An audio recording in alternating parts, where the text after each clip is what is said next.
I'm not threatening you. Say one more word, and that's 30 days.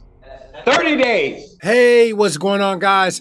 Welcome back to Sovereign Citizens Hall of Fame with your man TP. Today, we are bringing you compilation number 201, and we will be in two different judges' courtrooms for this compilation. We will have chapters added for this compilation for your convenience. If there are any commentary that was in these videos, they will be left in from the previous proceedings. Also, don't forget to like, comment, share, and subscribe. I haven't been able to check out the comments on the last video, so for all of you that wished or congratulated, I should say, on the 200th compilation episode, thank you. And now let me give you the rundown of the judges' courtrooms that we will be in on today. First, we will be in the courtroom of Judge Corey Wiggens, and that is going to be out of the state of Michigan. And also our second judge, Judge Regina Triplett, will also be out of the state of Michigan. As always, it's a great thing for me to bring you these compilations. We only had two judges in this one because of the length of time. So listen, let's go ahead and jump into 201. Oh, I thought he was. Court calls the people of the state of Michigan versus Philip Andrew Liefers, case number 26819FY. Appearances, counsel. Please sit all for the people. Good afternoon, Your Honor. Bernard Jockins appearing on behalf of the defendant, Philip Liefers. So are you Mr. Liefers? Are we on the record, Your Honor? We are. Are you Mr. Liefers? Is it Liefers or Liefers?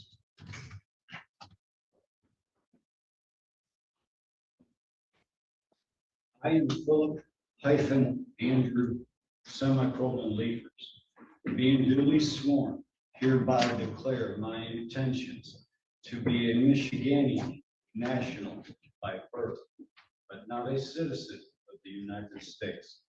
I am here on special appearance in this case as authorized representative, beneficiary of the estate, Philip Andrew Liefers.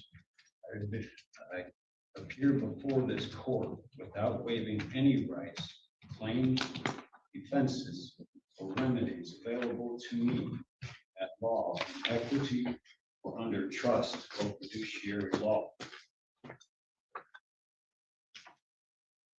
I have. We can't really hear you. Sir, can I get you to speak up so that Yes, so that we can sorry, get a sir. clear record?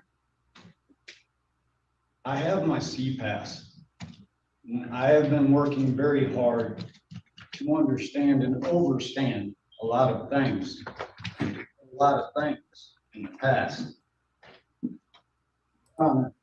No disrespect, just complete forwardness.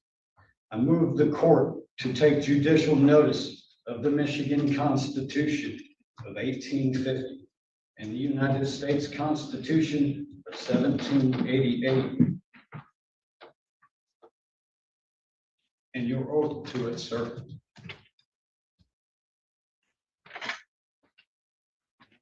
Yes or no, please. A yes or no to what? This is a copy of your oath of office, sir. I don't take anything until judge tells me to. Bailiff, I'll take it. Yes, sir.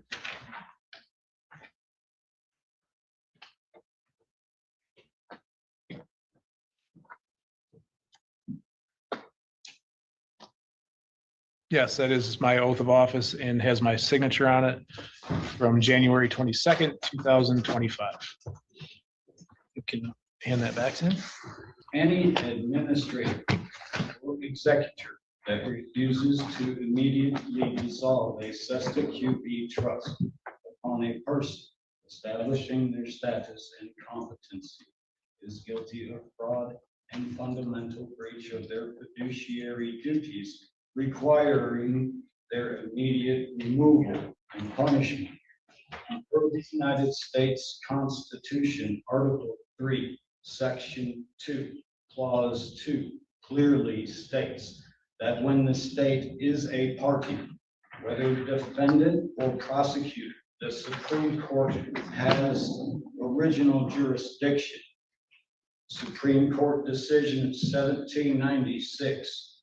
There, every man is independent of all laws, except those prescribed by nature.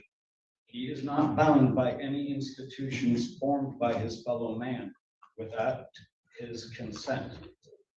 Pruden v. Neely, 2 NC 338, 1796. And don't forget the law of the land, where the general misconception is that any statute passed by legislatures bearing the appearance of law constitutes the law of the land. The U.S. Constitution is the supreme law of the land. And any statute to be valid must be in agreement. It is impossible for a law which violates the Constitution to be valid. This is succinctly stated as follows. All laws which are repugnant to the Constitution are null and void. Marbury versus Madison, 5 U.S. 2 Tranche 137, 174, 176, and 1803.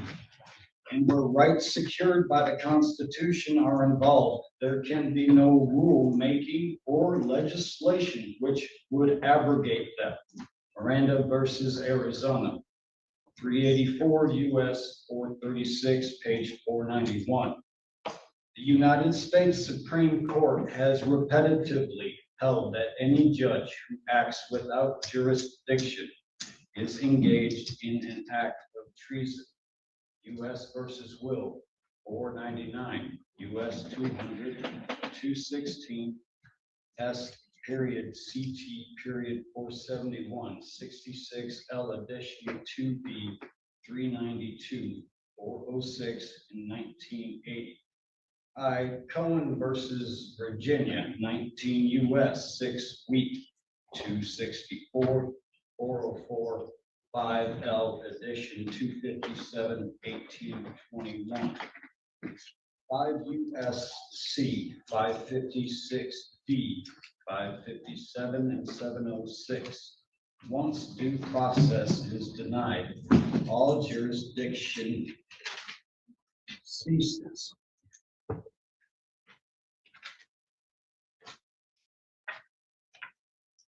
Due process has not been properly followed on me.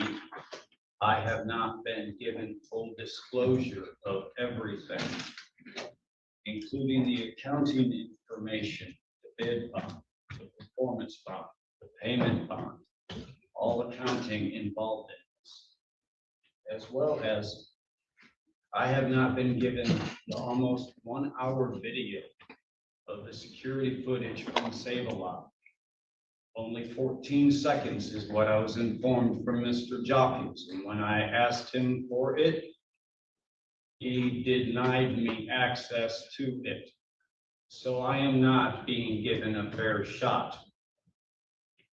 So I have removed him as my counsel.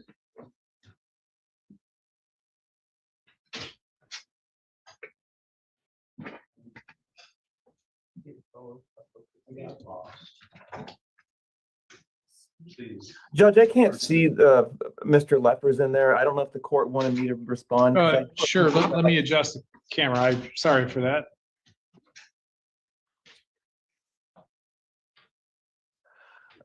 Your Honor, I'm just going to back up and give a little bit of procedural history to the court. I know that the court always reviews the files. I'm just going to explain where I'm at. When I was initially assigned counsel on this case, I took the time and opportunity to review Mr. Lepers and consult with Mr. Lepers, not in person, but I did. With that information that was provided to me and speaking with other witnesses, family members, potentially, I decided it was appropriate to file a motion for a competency evaluation and inevitably criminal responsibility in this action. And the court could take notice to the Mr. Lepers' remarks, motion, etc. Judge, I provide everything, to, Mr. Leffers, as I do for all of my clients. And I do follow the Michigan Constitution, the United States Constitution, and every case I have is as important as anything that is going on. With that in mind, Judge, I got notice of this was supposed to be, I believe, on the 7th or 8th of April, and I had contacted the clerk indicating that I didn't think that it was appropriate at that time because we still do not have the evaluation that was returned from the MDHHS regarding the forensic evaluation. And maybe the court can understand the reason why I requested this evaluation, regardless if something was like a ChatGPT sovereign motion. If the court wishes to remove me, I am fine with that. If somebody doesn't want me to represent them, that's fine. But at the same time, I meet all of my obligations and do everything that I am supposed to do with each client, even more so. So with that in mind, Judge, the only concern that I have is that we're still waiting on a forensic evaluation that Mr. Leffers had participated in approximately a calendar week back. We got the motion. No order. Yeah, What did I do a calendar week back? I don't show where I see where, at least I can't put my hands on it now, but I remember you filing a motion. But I have not signed an order for a competency evaluation yet. Well, with that in mind, Because- Judge, I don't know what the court would like to do. If the court would like me to get, I thought that I had provided a competency order, SCAO form. If not, Your Honor, I'm fine with Mr. Leffers proceeding on his own. Your Honor, I object. Hold on. Yeah, so I show that there was a motion filed by Mr. Jawkins on March 23rd for motion for evaluation of defendant's competency to stand trial. And actually, I believe it was that same day we received the defendant's motion, Mr. Leffers' notice of self-representation and motion to withdraw. And then the next day, we received an updated copy of that notice of self-representation and motion to withdraw. So I believe this is the first time we're here since these have been filed. And it's generally the court's practice to have a hearing before just granting a competency request. So that was one of the reasons we were here today. So we were actually set for a preliminary examination and these motions. So I believe it obviously is not appropriate to do the prelim today. And so that gets us to the motions. So I guess, Mr. Jawkins, I'm going to turn to you quickly. Your take on the situation. I know you said that you are okay withdrawing, but do you believe that there has been such a breakdown as to require you to withdraw? Your Honor, I cannot communicate with this individual, and my apologies. When I had communicated with the clerk's office, I was it was indicated that the exam was taken off the docket, and that might have been an email thread as well. So I hope the court doesn't think I'm being deliberately derelict or anything like that. But no, these are the reasons why I filed this motion, Judge. But if Mr. Levers would like to proceed on his own, I'm not interested in. I'm the captain of everyone's ship, and I leave it at that. I really, I don't have a good feeling about that when someone files a motion to withdraw, and if I am out there. However, I still think it's appropriate for a competency evaluation. That's the reason why I had filed that, Judge. All right. Thank you. Mr. It's Leffers or Leafers? I know you said and I apologize. No.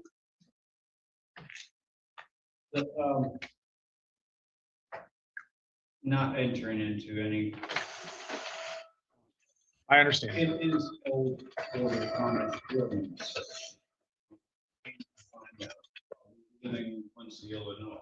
We were there for the Oktoberfest. They do a German exchange in Quincy, Illinois, where I was. Ran into a gentleman, family lineage, and actually tracked down all of the Leifers clan. And he gave me old records from the 16th century. It's Leffers. Leffers. Now, it depends on which one you go with. There were over 7 Leffers families. They were all together. Okay. Except 2. And then I think it was like 80, 100 years later, it jumped to like 13 or 14 in that village. Okay.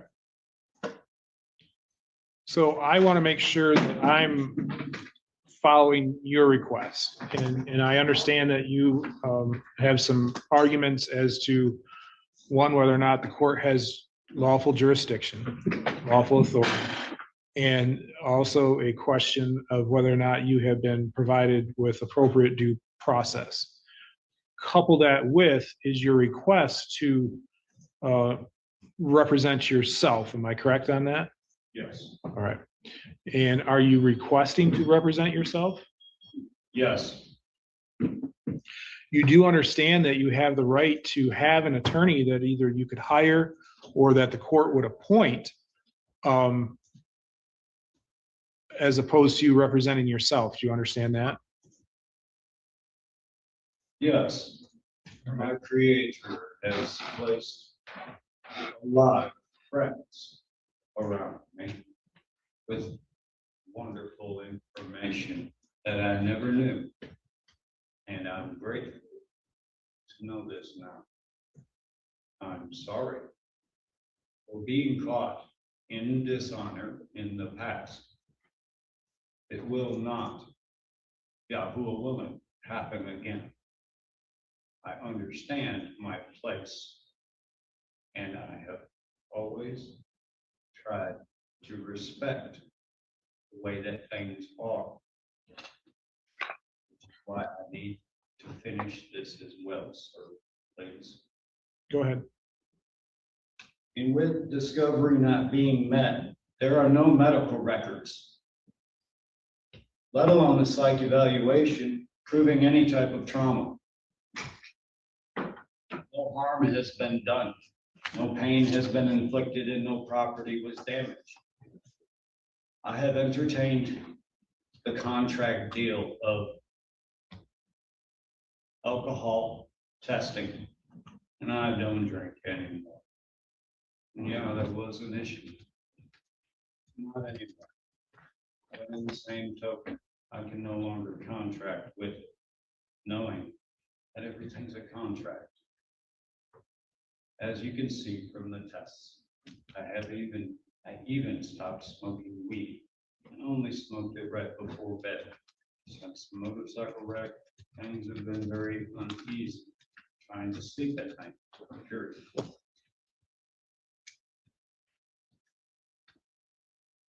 Definition of presumption. An idea that is taken to be true on the basis of probability. As a presumption is a presumption on which must be agreed by the parties to be true. Then, and equally, if one party challenges the presumption to be true on the basis of probability, then all that is required to remove the presumption is a formal challenge. That presumption, the presumption, then has no standing or merit in fact. Probability. The extent to which something is probable, the likelihood of something happening in a case. A definition then, this is not substantial, as it is only a probability of what may be, and therefore has no substance in marital fact. An incorporated state court does not operate according to any true rule of law, but by presumption, color of the law.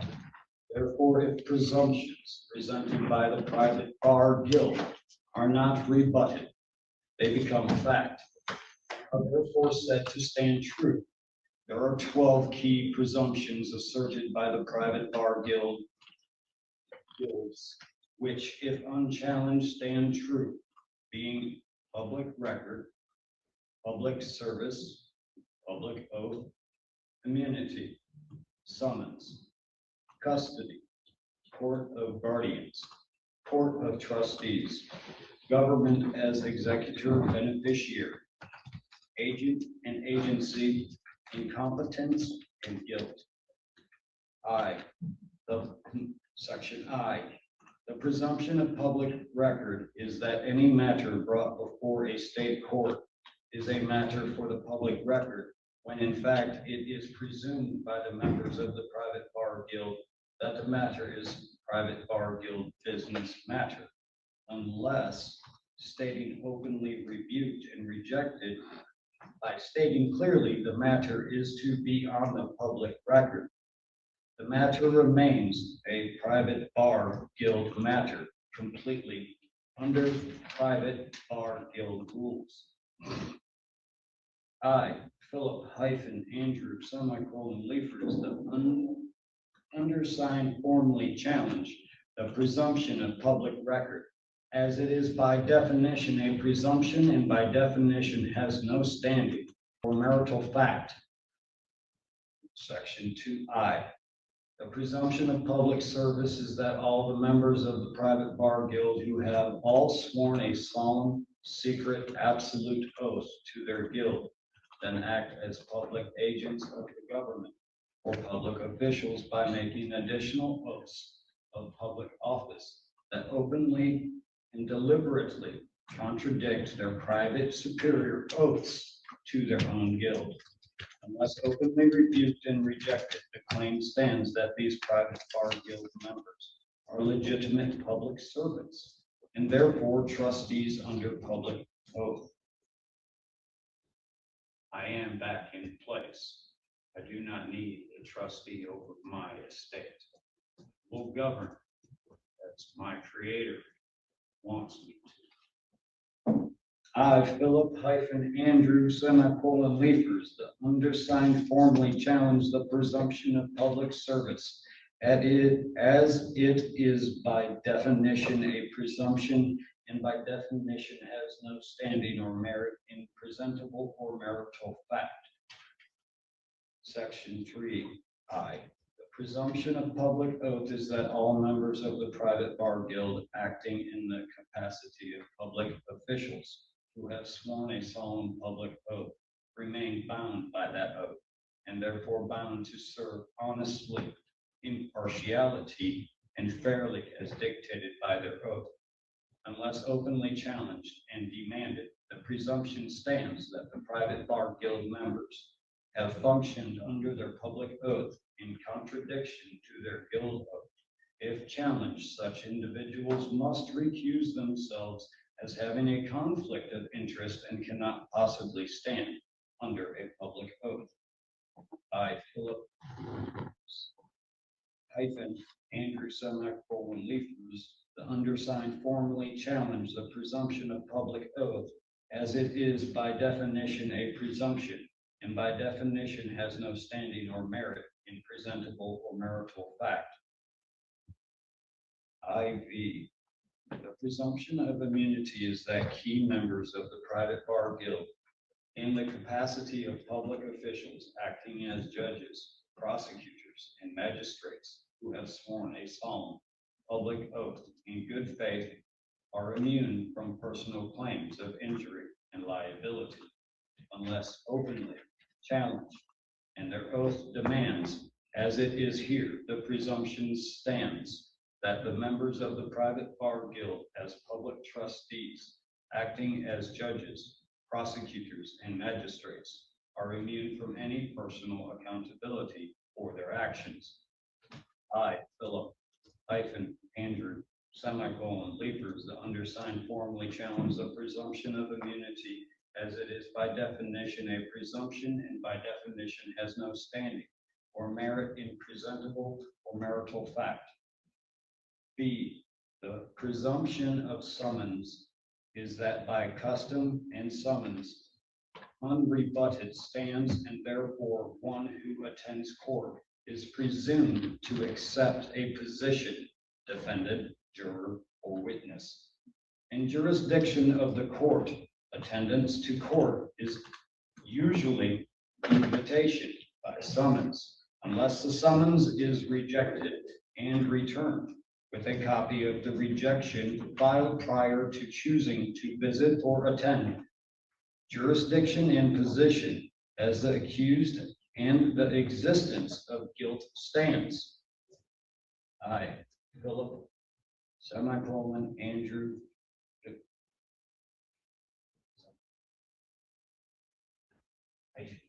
Sorry. Short-term memory was wiped out. I, Philip hyphen Andrew semicolon Leafers, the undersigned formally challenge the presumption of summons as it is by definition a presumption and by definition has no standing or merit in presentable or marital fact. Section B.I. The presumption of custody is that by custom and summons or warrant or arrest unrebutted stands, and therefore one who attends court is presumed to be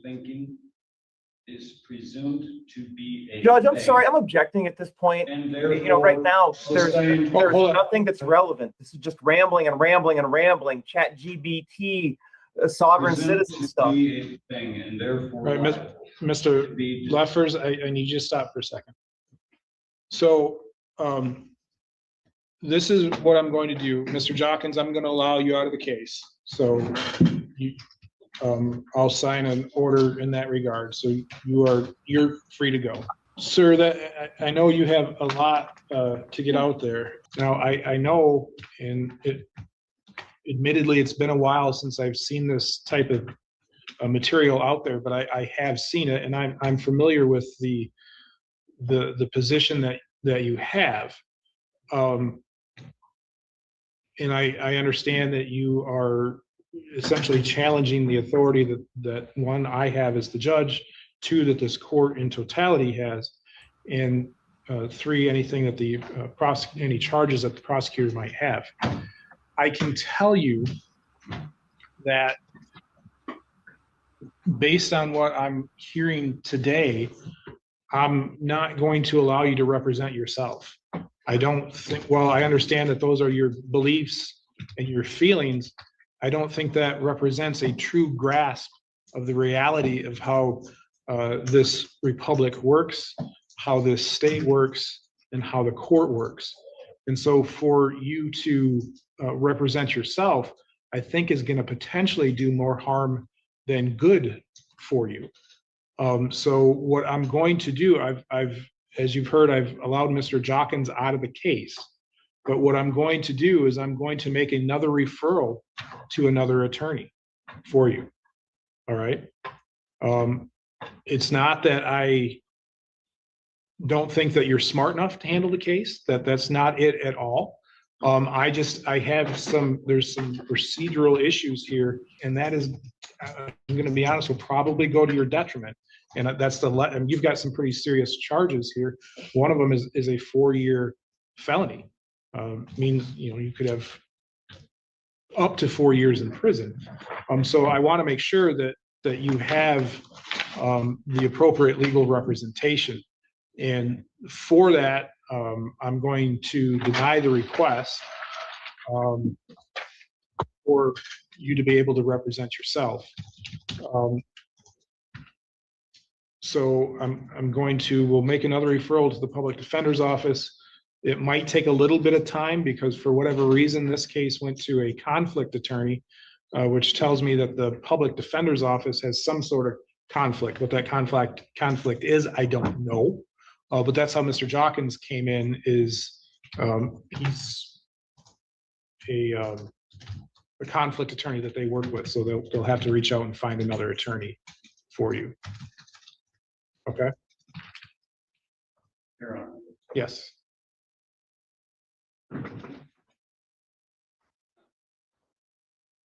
Move the court to dismiss all charges at the same time. This was case number 26-891-SN-1, which came to fruition because of these false charges that have been placed upon me. So, State, and had the officers actually done their due diligence and looked at the video footage, which is almost an hour long, proving I never ran anyone over, never threatened to, so no harm was done. Everything should have stopped right then and there. so there's a procedure in which to do that, and there's a proper hearing at which to request a dismissal of the case. That is not today. There's a proper time and place to do that. For what we're here for today, that's not it. I obviously I can't tell you what that date is or what the procedure is, because that would be giving legal advice that I can't give as a judge, which is another reason why I think well, I shouldn't say why I think, another reason why I believe that you need to have appointed counsel to assist you with that and to evaluate all the potential discovery issues out there that you've brought up, to evaluate your defense, and to direct in a manner which will be a beneficial outcome for you. So what I'm going to do is we'll reset this case for another day. We'll get another attorney appointed for you, and we'll have that attorney get in contact with you, and then you can discuss with them your concerns and the best procedure for moving forward. Okay?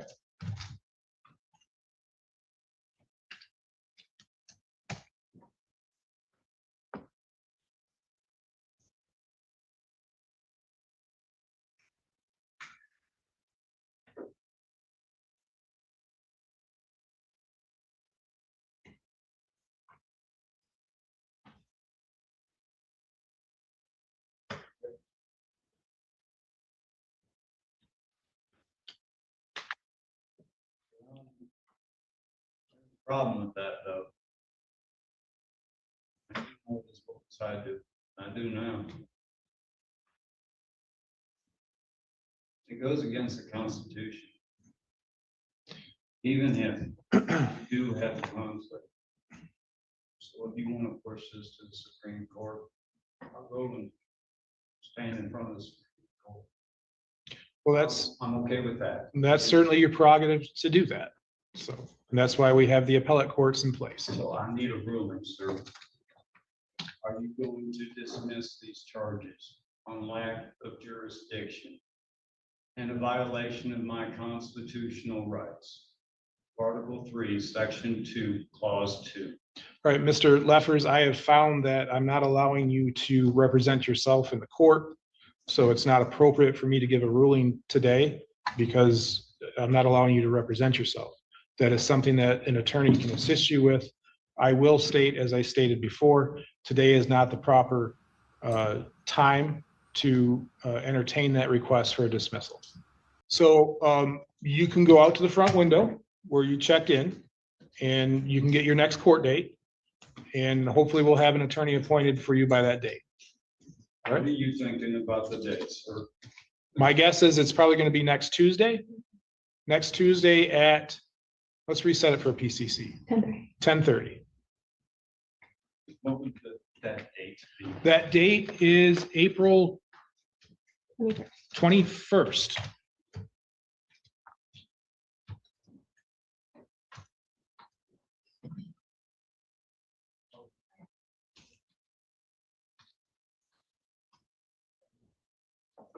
Will that work for you? Yes, sir. Okay. Like I said, you can go out to the front window where you're checked in and they'll actually give you that paper date. So you'll have that notice. And then, like I said, hopefully we'll have an attorney for you by then. If not, we might have to adjourn it again. Now, question, because at the same time, Can I get the rest of this stuff then? Because it hasn't. I need the accounting, Mr. Dawkins, and in the sworn statement of the office, it's almost a video for an hour, but he couldn't get it downloaded, so he recorded with his phone, and apparently it's only 14 seconds. And So- then there's discrepancy upon discrepancy and timestamps literally ranging from 5 minutes to stating that I'm at the hospital when I was in the back of Patrol Cruiser 10 at Save-A-Lot. When the officer gave his sworn statement to the magistrate about the warrant after he falsified other information. So there's a process to go through to request discovery. Your attorney will know that process because you're not representing yourself. That request needs to come through your attorney and through the prosecutor's office, because it's not appropriate for the prosecutor's office to have direct contact with you as well, due to potential ethic concerns and violations for that. So, but yes, you are certainly entitled to that. So whoever your next attorney is, should be able to obtain that and sit down and go through it with you. And then if for whatever reason, if that doesn't happen, there's some other avenues then that attorney could take, or you could come back and request the court to determine whether or not that attorney should be removed as well.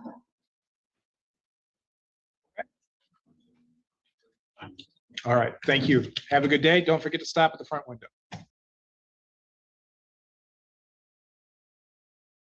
In the matter of petitioner Charles Paul Nerswick versus respondent Lindsay Ann Dineski. Ms. Dineski, please state your name for the record. Lindsay Dineski. Please raise your right hand. You solemnly swear or affirm any testimony you provide to the court today will be the truth and nothing but the truth. I always tell the truth. Dineski, we had a bench warrant to issue for your arrest back in December 4th, 2003. There was no for service on that. I was never given any service on that warrant, so it's invalid. So the warrant issued because you failed to appear For a court that I never received any service on. for the show cause hearing. I do see that proof of service.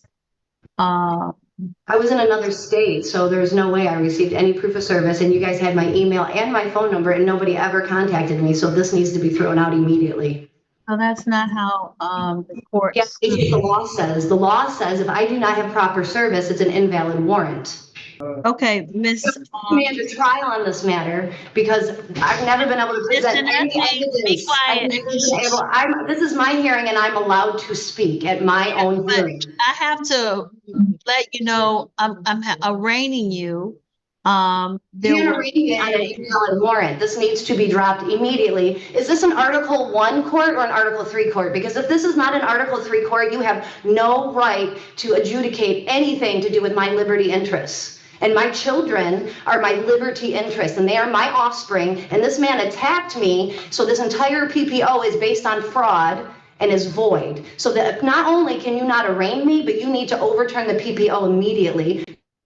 So, Ms. Dineski, you were served on October 23rd, 2023. There was a show cause hearing for a violation of the PPO that occurred on December 4th, 2023. Just for the record, I have muted Ms. Dineski because she refused to be quiet. You're not allowed to mute me at my hearing. Is this an Article 3 court or an Article 1 court, ma'am? You have to answer me. Are you an Article 1 judge? Because if you are, President Trump said that you are not allowed to hear anything to do with my liberty interests in his executive order that he recently put out. All right. Are you Article? Is that you stopped Mr. Nerswick's mail? You were interfering with his mail, Ms. Nerswick, and wasn't able to receive his mail If you do not have a constitutional oath, then you have to recuse yourself immediately and let me have an Article 3 judge, because this has to do with my constitutional rights. And Article 1 judges.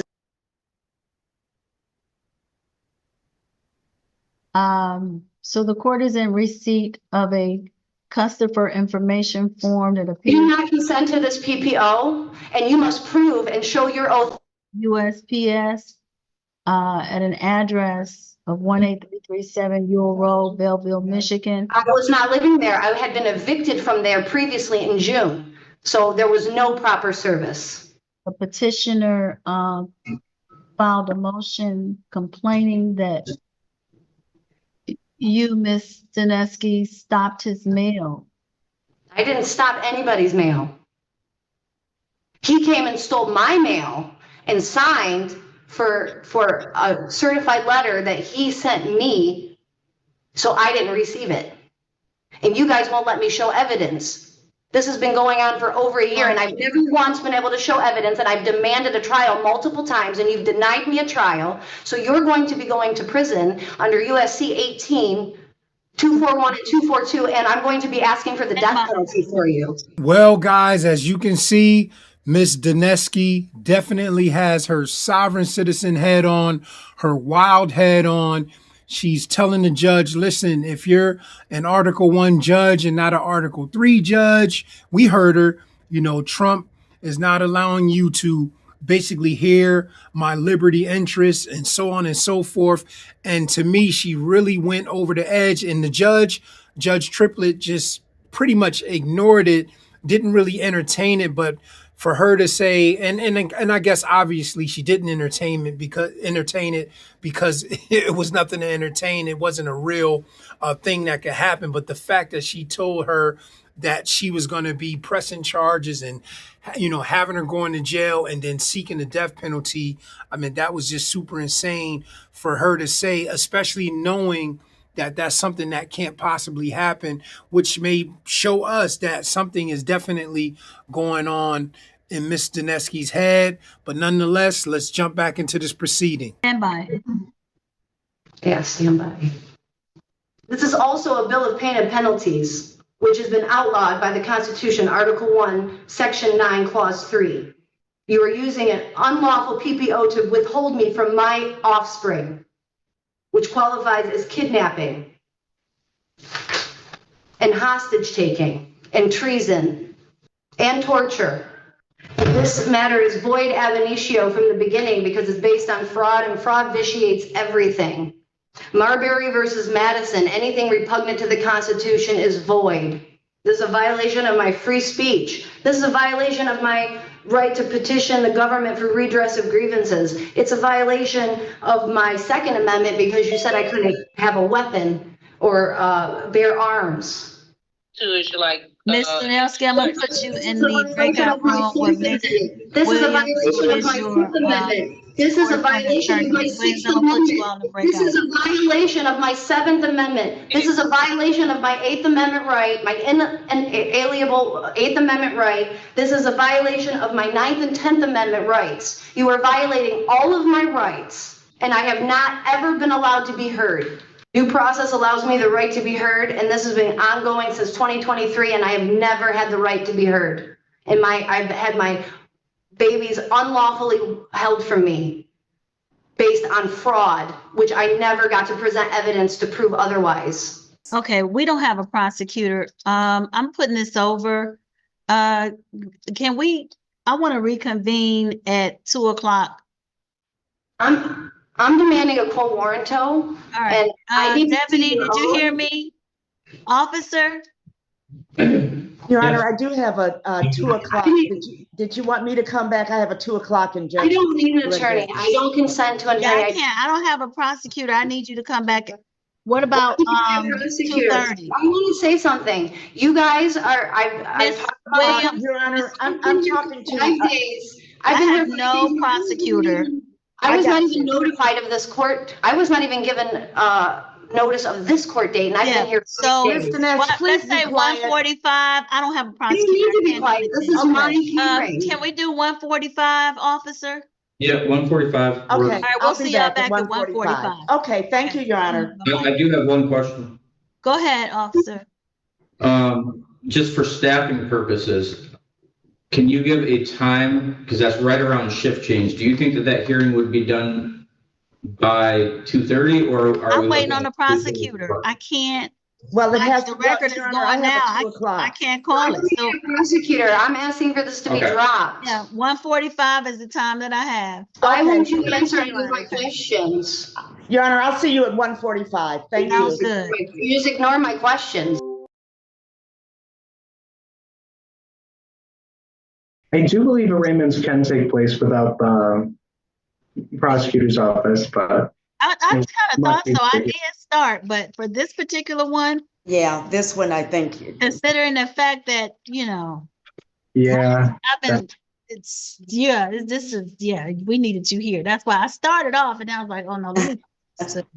Leslie, as far as the allegations go, I do believe that this is a bench-borne arraignment. Hold on. Oh. Yep, it is. Let me start to call the case. All right, CJC, are you there? I want to call the case, but I want to hear from you. Yes. All right. All right. Thank you. Let me call the case. Recording in This progress. is case number 23-104850-PP in the matter of Charles Nurswick versus Lindsay Ann Dineski. Mr. Tudge, if I could get your appearance from the prosecutor's office. Good afternoon, Your Honor. Gregory Tudge, P85961 for the people. All right. Miss Fort Williams, your appearance, please. Good afternoon, Your Honor. Gail Fort Williams, P35963, counsel on behalf of Mr. All right, Miss Fort Williams, you had an opportunity to speak with Mr. Dineski in the breakout room. Why is there still an attorney on my case when I said I don't want one? I attempted to speak with her, Your Honor. I do not want or need an attorney.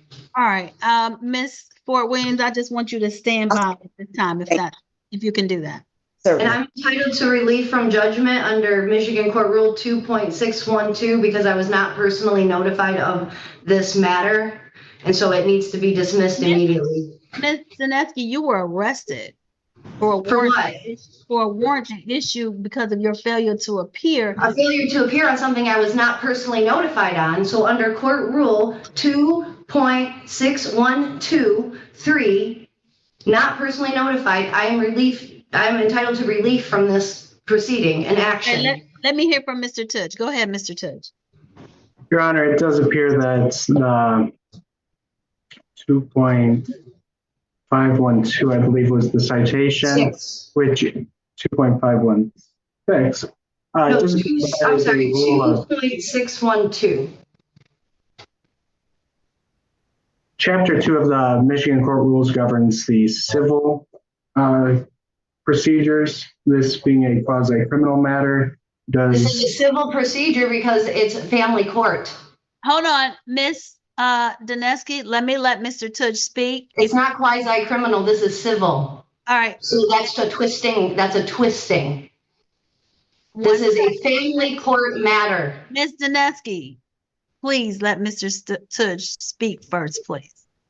Go ahead, Mr. Tudge. I thought this was my hearing. I should be the one speaking.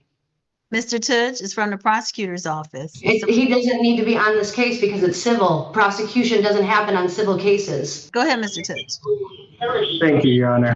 The MCR 2.612 does appear to be governing civil proceedings. This matter being a quasi-criminal proceeding does and is controlled by the court rules which address misdemeanor offenses, unless otherwise stated in Chapter 3 under special proceeding. I do believe that the cited rule is inapplicable for this proceeding. You may proceed.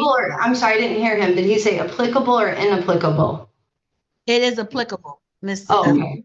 Okay, go ahead. Your Honor, I must correct the court. The argument is not applicable, inapplicable. Oh, he said not applicable. Why would it be inapplicable? He's saying the court rule your side, his position, and I agree with him. Let me just say that for the record, that the court rule your side, it governs civil procedure. It doesn't govern under quasi-criminal matters. This is not a criminal matter. This is a civil matter. It's a domestic matter. How is that criminal? Ms. Dineski. And in criminal procedure, it's the same thing. These also, the criminal code also. Ma'am, the reason why I looked up the. I'll give you an opportunity to speak, but I need to hear from Mr. Tudge first. But it's my hearing. I should be heard first. No. This is my hearing. I'm the one who's supposed to be heard, not the prosecutor. But they're being heard because you're violated a PPO. I didn't violate anything. I was not notified. Sorry, the allegation that you violated a PPO. Okay, well then I have a right to say I was not notified. I'm going to give you that opportunity, but you have to. The allegation is that you violated a PPO. You have to let the prosecutor's office, the representative of the attorney from the prosecutor's office, speak. Go ahead, Mr. Tudge. Your Honor, I don't believe I have anything further as to the argument as it relates. I would ask that the arraignment for the bench warrant continue, and I would also ask that the court inform the respondent of the standards for which respondent will be held if proceeding pro se, and I believe it would be appropriate. I'm proceeding sui juris and persona. Well, I am going to ask Ms. Fort Williams to operate. No, I don't want an attorney. I do not consent to an attorney. Ms. Dineski, I have acknowledged the fact that you are not wanting an attorney. No, I refuse it. It's not that I don't want one. I have Ms. Fort Williams to stand by. She's just going to stand by. Even though I what else would appreciate you like to say, Mr. Tudge? I believe it may be of benefit for the court to voir dire or Attorney Williams to voir dire respondent as to a right to have counsel and whether respondent knowingly, intelligently, and voluntarily waives the right to counsel. All right, Ms. Dineski, you understand? Go ahead, Ms. Fort Williams. Your Honor, I just wanted to say, Ms. Dineski was speaking about being served with the violation, and she's indicating that she was not served. She may have been quoting the incorrect court rule. I don't know. I don't have the court rules in front of me. It doesn't matter, though. Either way, of course, anybody in court has to be served with the appropriate papers.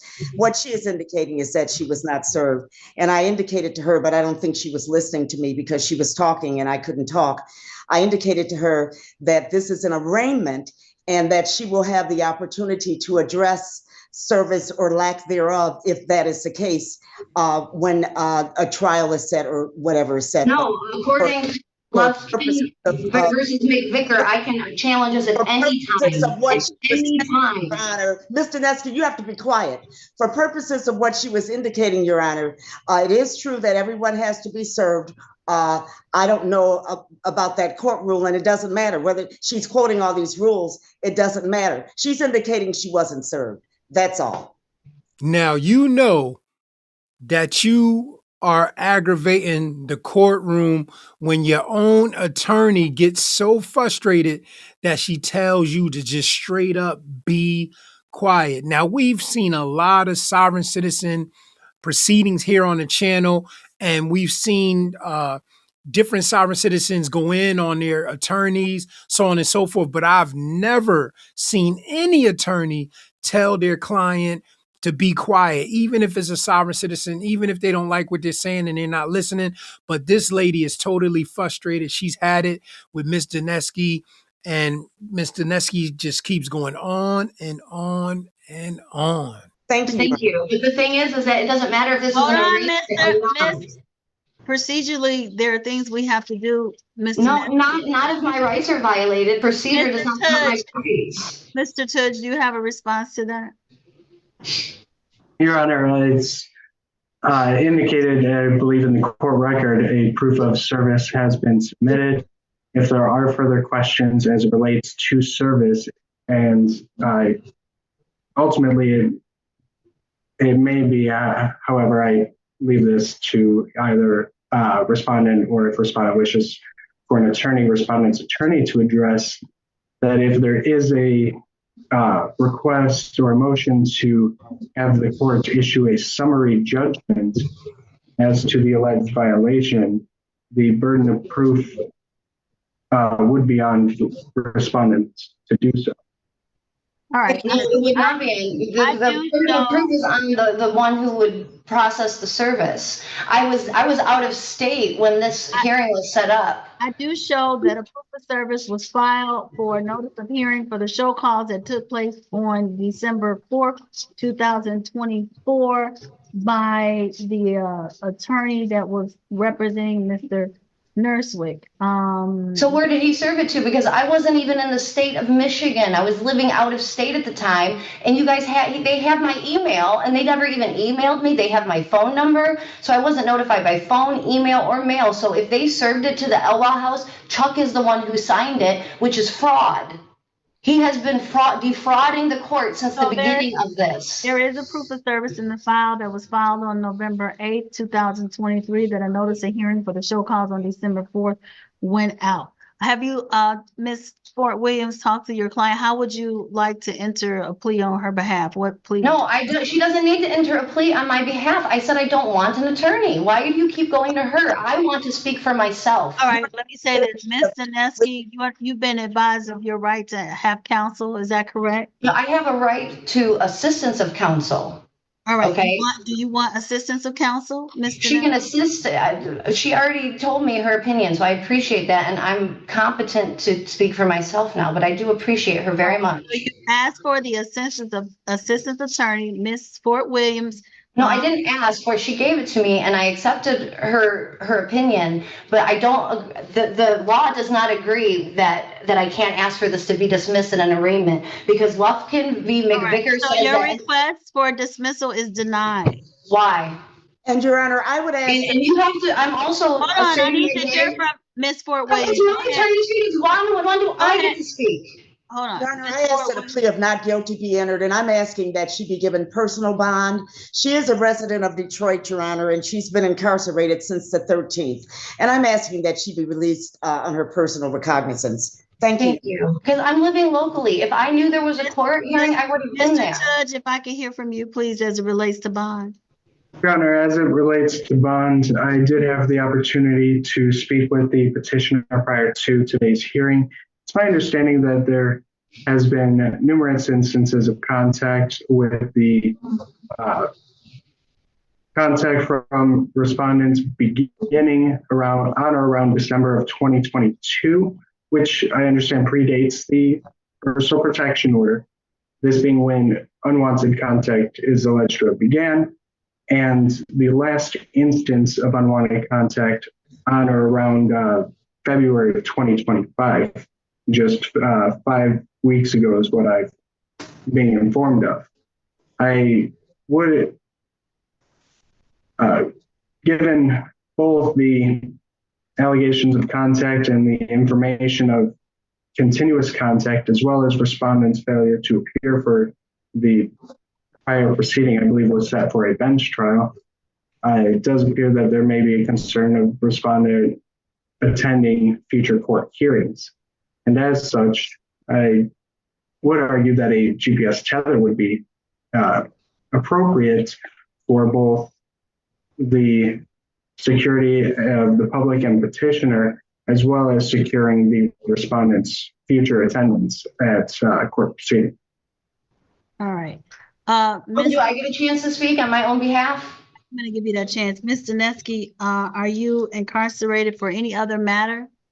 Yeah, I'm incarcerated, falsely arrested, because I asked to talk to a supervisor when I was pulled over in River Rouge, and they beat me up and pulled me out of my U-Haul and beat me up and arrested me and put me in a dungeon for 3 days and then brought me here.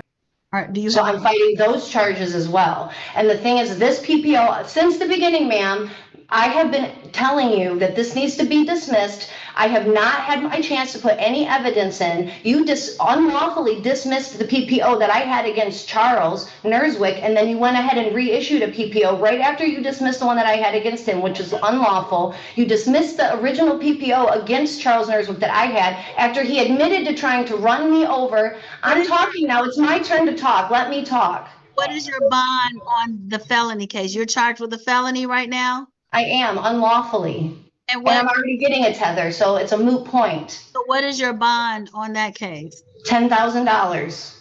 that, And I'm going to be asking for a bond reduction. all right, so So I'm not even going to be getting out anytime soon anyways. But my point is that this needs to be dropped because I've never been able to show evidence. And on my a $10,000 cash surety with tether. Yeah, with a 1% or 10, whatever, I have to pay 1,000 to get out. Okay, so it's 10,000, 10%? I guess, yeah. With tether. With a tether.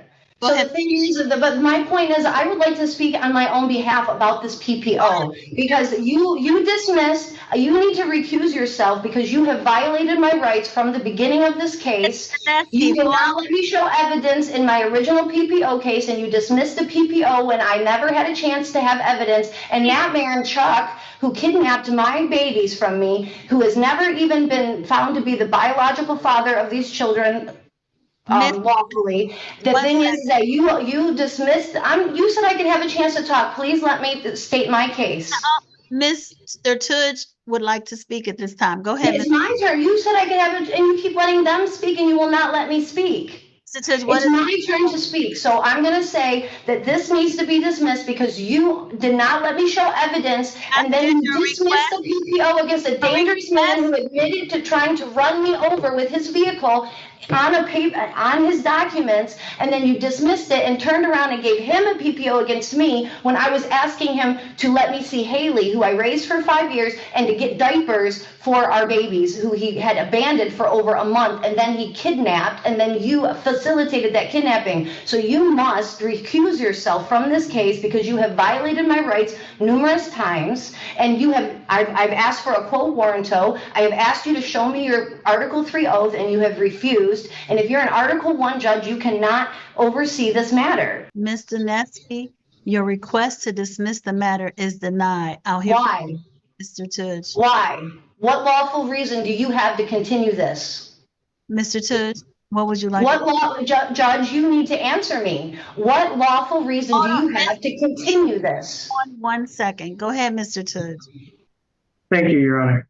As it relates to other bonds, I did have the opportunity to search. I believe the case in reference would be a 22nd District Court case. Presently, my records are not showing any arraignment having taken place. I did search the Michigan Court Case Search System and did not locate any present bond or active case involving respondents. Now, I do see that there had been issued charges for an assaulting, resisting, or obstructing a police officer, which would be placed at the 22nd District Court. Also, those were dropped. They told me that they were dropped and they let me go because they wrongfully arrested me based on a false allegation. So that I have to deal with. Trying to get information from Mr. Tudge. Let him finish. No, I know, but I'm letting you know what happened in that situation. Somebody had me arrested, and then they found out that the guy gave them false information, and they originally were going to charge me with that, and then they let me go that night, and they said they were dropping the charges. So for some reason, it just never got taken out of the lien system, and I didn't know that. So I do have to deal with it, but that's not my fault. That's the 22nd District's fault. Okay, let me hear from Mr. Tudge. He's reading from the system so that I know what it is that he sees that's in the system. And so you know what's in the system. Go ahead. I do appreciate that. Thank you. I would also note a case out of Washtenaw County that does appear to have also been charged with 2 offenses, misdemeanor disturbing the peace and attempt misdemeanor of assaulting, resisting, or obstructing a police officer. That's the one that got dropped. I'm not in possession of any adjudication on the matter. That's the one that got dropped. I'm sorry. I thought that was the 22nd Circuit. So I can't provide any further information. As it relates to respondents, what I would interpret as respondents' motion that Your Honor recuse yourself from this matter. I don't believe the requirements for recusal are met. There being no argued Wait a minute. it's of impropriety. It's not really up to you to decide. You weren't there on the original case when she violated my rights and denied me a trial in the original PPO and did not let me put my evidence in. So because you violated my rights in that original PPO, you must recuse yourself. And I am demanding a new judge. I'm demanding a higher judge. I'm demanding the chief judge. All right, Mr. I have a right to that. Mr. Tidd. Like maybe outside of this, you'd be a cool lady, but you violated my rights in this court, and so I have a right to a judge who has not violated my rights. Are you asking that Ms. Dineski just be placed on tether? Yes, Your Honor. And I object to that. I should not have to be on a tether. I've not broken any laws. I've not harmed anybody. I'm the only one who has been harmed by this. This unlawful PPO has kept me from seeing my biological offspring for 2 years. This unlawful PPO has kept me from my babies for 2 years. They took a good mother. I was nursing my babies. I was with my babies every single day, and you guys helped a man who tried to kill me to cover up his crimes, kidnap those babies. You should be ashamed of yourself. And so because you helped kidnap my babies, I deserve a different judge. I am entitled to a different judge. You have shown misbehavior and impropriety under the canon laws of the judge's rules. Ms. Dineski, I'm going to enter a not guilty plea on your behalf. You'll be given. I don't consent to plea. There should not be a plea. This should be dropped. I'm going to give you a $10,000 personal bond. You can be released on GPS tether. Well, then I'll just add that to the criminal charges that I'll be filing against you in federal court. Okay. With the executive order that says that are you or are you not an administrative law judge? Yes or no? Why won't you answer my question? Are you an administrative law judge or are you a judicial judge? I'll do the 10% on the 10,000. Are you an administrative? Why will you not answer my questions? I have a right to ask you a question as a public servant. She can. Are you an administrative law judge, Regina Triplett? Or are you a judicial officer? $1,000 has been paid and she receives a tether. Then Your Honor, I apologize for the interruption. However, when respondent was speaking, I noticed it appeared that you were speaking. The audio did not come through. Let me ask you this. So what day would you be able to do a trial, Mr. Tidd, on the allegations? Your Honor, I did, when speaking with the petitioner, it's my understanding that there may be evidence that has yet to be sent to my office. I believe a period of 3 weeks may be sufficient to receive the evidence. Why is he allowed to? Why is a petitioner? I'll make that a 10,000 personal, but she has to have a GPS tether on. So why is the petitioner allowed to submit evidence, but I've not been allowed to? Dineski, I'm going to release you on a 10,000 personal bond, but you're What going to. What does that mean? I don't have money to pay anything. You don't have to pay any money. You just have to show up for court for your next court date. But you will be placed on GPS tether because you cannot violate. But I wasn't personally notified up until the point when if you guys remember all the hearings I did show up to? Because I was notified. When I'm notified, I show up. You cannot put a tether on me when I was not personally notified. Your Honor, we just need a date. Can you tell me, can I ask a question? What address was that proof of service sent to? Like, where did they send that? They're going to release you. Okay, you're going to get a 10,000 personal bond. It's not about that. I know, but I would like to know what address did they send that information to? You'll be able to look at the file. You'll be able to go into the system and see what address they have for you and access. But can you just tell me, isn't that on record where it was sent to? Mr. Nesca, you'll be able to check that yourself. Right. But I want to know right now, because if they didn't send it to the address that I was living at, this needs to be dismissed. Dineski, go to the records division in the basement of the city county building and you can pull all the records for the entire case. What address they served, the proof of service. But I'm telling you, you told me it was the Elwell address. I was evicted from there in June. No, I didn't give you an address. That's why you should go to the records division in the city county building in the basement. But it should be, you should have the information in front of you. The judge has indicated that you can check that yourself. You got to I listen. know, but you can also give it to me right now. Why are you refusing to give it to me when you guys have it? When you get You have out, to be quiet and listen. when you get out, you can go to the city county building in the basement, but you must have tether. But I can't get out because I have this other thing that I have to get bailed out for and I have no money. Your Honor, Deal with that other case, however you deal with it. I've given you a Okay, but I'm here and I can't get out. That's why I'm asking you what address, because I'm not going to be able to get there. Your Honor, may I just say this? We're going around in circles. May I just request that we just need a date? That's all. Because Or can I just get the discovery sent here? Fort Williams, I was just given a date 1 second ago. I was waiting. So May 27th at 9 a.m. will be your next court date.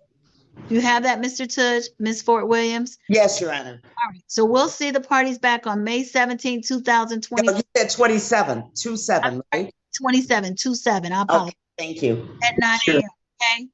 Your Honor, is this Why date- is it okay for my rights to be violated? I want to know. Why is it okay for you to violate my rights? Ms. Dineski, I want you to prove jurisdiction. Prove that you have jurisdiction over me. I'm doing a quo warranto.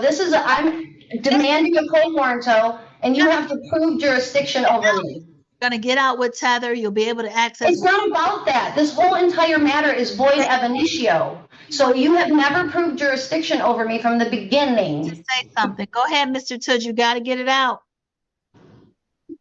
Your Honor, is the matter scheduled for a trial or a final pretrial?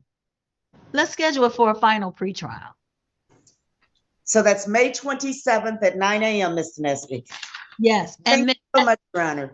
you can get whatever discovery or whatever you need. Contact Ms. Abrams. And at least we'll know on that you have everything. So the thing is that I'm doing a jurisdictional challenge right now, and you have to prove jurisdiction before this can move forward under Michigan and federal laws. Your Honor, she has the date. So is this concluded? Yep. Ms. Dineski has the date. I'll take care and be safe. Thank you.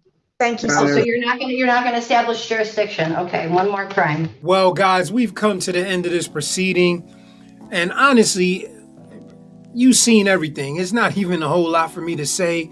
Ms. Dineski just went full sob sit, full tantrum, angry, threats, just everything that you can possibly imagine. She definitely did it. And unfortunately, even though she's a grown woman and she wants to represent herself, and then at certain times she's articulating herself well, but the things that she's saying is just out there, right? And the major problem she has is that she cannot stay quiet long enough to let somebody else talk so that she can truly get her point across without trying to give her point over somebody else to where it's getting mixed up and you're not even always hearing what it is that she's saying, which some, I'm sure, in the court, the attorney, the judge, the prosecutor might feel that there's no need to hear what she has to say anyway, because a lot of stuff that she said definitely isn't relevant and is way out there. But there's a lot going on with Ms. Dineski. We'll keep up on this situation. We'll stay on top of this story. There's just so many things that she's done up until this point, and hopefully she gets herself together. Hopefully she gets her kids back if she can get her act together. But as of right now, she's not doing herself any justice. They were willing to give her the PR bond, but obviously she got other things that is holding that back, and she won't even be able to take advantage of that. So she just needs to get herself together, and hopefully everything will work out. But as always, guys, thank you for joining me here at Sovereign Citizens Hall of Fame. And you guys know the slogan for now: Sovereign Citizens Court is adjourned. Thank you, guys, and God bless. I'm not threatening you. Say one more word, and that's 30 days. 30 days.